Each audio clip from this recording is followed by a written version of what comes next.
Let me begin by thanking the people of Idaho and the people of Utah for an extraordinary night. We won both of those states. We got almost 78% of the vote in Idaho, and we did equally well in Utah. We had a very positive night. We continued a series of post-March 15 elections where we have now won 3 out of 4 contests. We won 2 out of 3 last night, and when all of the results are in, I believe we'll have won those contests by gaining some 20 new delegates on top of Secretary Clinton's. When added to Democrats abroad, where we got 69% of the vote, we have closed the delegate gap by some 25 delegates in the last week. When I have talked about the political revolution throughout this campaign, what I have talked about is my hope that the American people will become increasingly engaged in the political process. As I understand it, we had record-breaking turnouts yesterday in Idaho and Utah, and that is part of what the political revolution is about. When large numbers of people come out to vote, they're going to vote for change, and we are going to do very, very well. We have come a very long way in this campaign. We started off at 3% in the vote, about 70 points behind Secretary Clinton. A CBS poll a few days ago had us at 5 points down. That is a huge margin and difference that we have made up. I think most significantly, what Democrats all over this country are noticing, that in virtually every national poll, Bernie Sanders does significantly better against Donald Trump than does Hillary Clinton. There was a CNN poll, I think, out the other day where Secretary Clinton was beating Trump by 12 points. We were beating him by 20. She was losing to John Kasich by 6 points. We beat him by 6 points in that poll. She tied Ted Cruz. We beat Cruz by 13 points. I think that as we continue into June, you are going to see superdelegates and Democrats all over this country asking themselves what is the most important question, not whether I like Hillary Clinton better than Bernie Sanders or Bernie Sanders more than Hillary Clinton. The question that they are going to be asking is who is going to beat Donald Trump or another Republican candidate. And I think more and more people are concluding, for a variety of reasons, that Bernie Sanders is going to be that candidate. Last point that I want to make. President Obama is in Cuba, or has been in Cuba, no doubt talking to Raul Castro about democracy and the benefits of democracy. Well, we got an email last night from a woman in Arizona who was waiting online for 5 hours to vote. For 5 hours to vote. Now, whether that, whatever the cause of that problem is, people in the United States of America should not have to wait 5 hours in order to vote. We do not know how many thousands of people who wanted to vote yesterday in Arizona did not vote. We don't know if they wanted to vote for Bernie Sanders, Hillary Clinton, Donald Trump, or whoever. We don't know that. But in the United States of America, democracy is the foundation of our way of life. People should not have to wait 5 hours to vote. And what happened yesterday in Arizona is a disgrace. I hope that every state in this country learns from that and learns how to put together a proper election where people can come in and vote in a timely manner and then go back to work. Okay, that's about it. Any questions? Senator, you spent quite a bit more time in Arizona than Secretary Clinton. Why do you think that she ended up beating you? Well, she got more votes. That was why she beat us. But is there a certain reason? Or? Well, I mean, let's start off with the reason why we got 78% or 80% of the vote in Utah and Idaho. I can't give you that answer. I would surmise that it is similar to what has happened in other states around this country. We have done very well with young people. I am not aware of any exit polls, so if there were exit polls, I could give you a better answer. I'm not aware of those. We have done very, very well with young people. She has done better with older people. Now, what I still do not know, and what has confused me with regard to Arizona, to be honest with you, is last I heard, and if somebody wants to correct me, please do, that there were about 600,000 people who voted in Arizona. That is significantly less than we had anticipated, to be honest with you. And I think the larger the voter turnout, the better we do. Now, to what degree or whether it was significant or not, that there were people having to wait online for many, many hours, how many people simply walked away, were they thousands, tens of thousands, hundreds, I don't know. Maybe that was a factor as well. Yeah, yes. Can you walk us through the path, your path to the nomination as you look at the upcoming calendar, obviously with caucuses in Alaska, Hawaii, Washington State, then on to Wisconsin. Which states are you expecting to be able to win? Well, how do you make those delegates? Well, you know, one of the things that has happened, as I think all of you have followed the campaign understand, is there have been a lot of contests in the Deep South.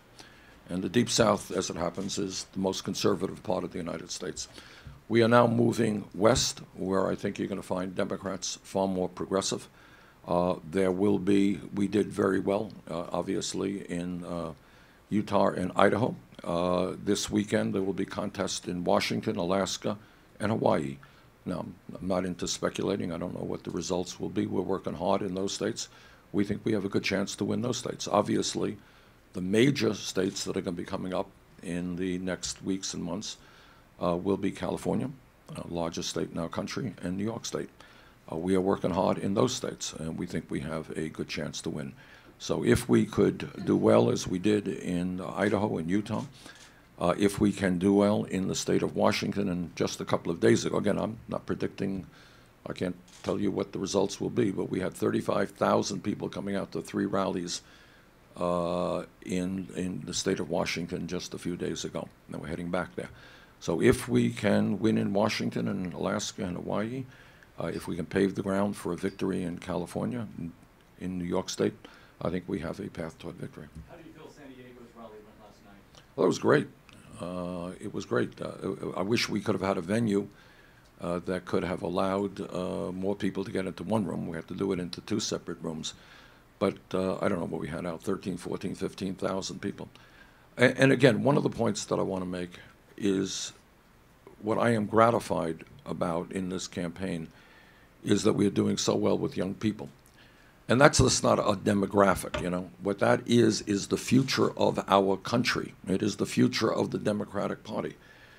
And when we win overwhelming percentages of the votes for young people, it tells me that the young people are tired of establishment politics and establishment economics. They understand that there is something very wrong with our economy when they are likely to have a lower standard of living than their parents if we don't turn things around. That's the American dream in reverse. And I will also tell you that the young people of this country are tired of doing the right thing, of getting a college education or graduate school education and ending up $50,000, $100,000 in debt. They think that does not make much sense, and I agree with them. And also, we find a tremendous response to the need to take on and combat climate change, to transform our energy system away from fossil fuel to energy efficiency and sustainable energy. That is also something that young people are, I think, very interested in doing. Yes, sir. Does your future California schedule depend on what happens this weekend in the other states? No, it does. Look, you know, right now what you're asking me is, what's your path to victory? And that's a fair question. But 10 months ago, what you would have said to me, hey, come on, Bernie, you're a nice guy, but you have no chance to win this at all. So we have come a very, very long way. We think that we are the strongest campaign to defeat Donald Trump. We are in this thing to the end. We think, I mean, from a simple, let me give you 2 reasons why. From a, and you know, I know media gets a narrative, and this is the new narrative of the week, you know, but why in God's name would we not give the people of New York State and California the right to determine and voice their opinion as to who the Democratic nominee would be? I mean, it's absurd. Of course we would. But second of all, and more importantly, if, as is my goal, that we defeat a Republican candidate in November, the way you do that is to generate a lot of grassroots enthusiasm. And the way you generate grassroots enthusiasm is to have real debates on the real issues facing the American people and campaign in every state in this country. That's how you bring people together. You know, what happened yesterday in Idaho and Utah, I mean, there were lines a half a mile long of people just trying to get in to participate. And those people will vote in November. So if we believe, as I do, that you defeat Republicans when there is a large voter turnout and Republicans win when there is a small voter turnout, man, it is absolutely essential that we contest every state in this country. Yes, sir. May I follow up? Yeah. Your party nationally has written off California for years.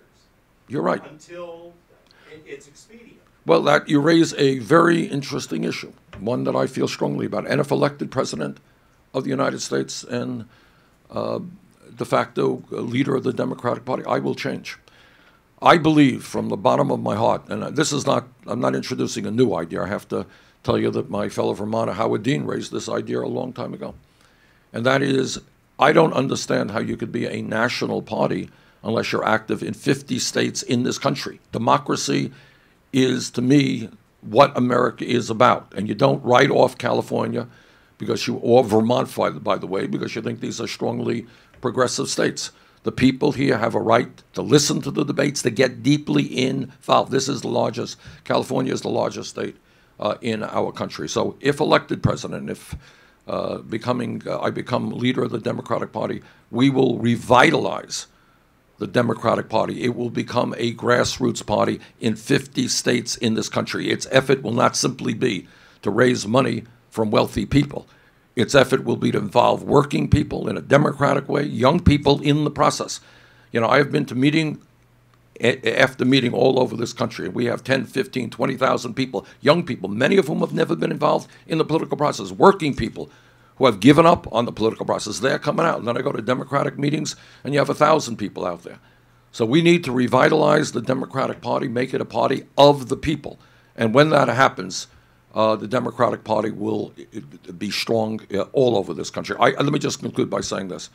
To my mind, when you look at the Republican agenda of huge tax breaks for the wealthy, of cuts to Social Security, Medicare, Medicaid, a refusal to accept science and climate change, this is not a party that can win a national election. Problem is, we've got to revitalize the Democratic Party. When we do that, we will win very easily. Yes, sir. Hillary Clinton won 8 out of 10 counties in Southern California. She won pretty much the Central Valley. She only lost the Bay Area. She's outraised you by California voters. I think it was around 26 to 9 million. What's your strategy for California? Well, let's talk about fundraising.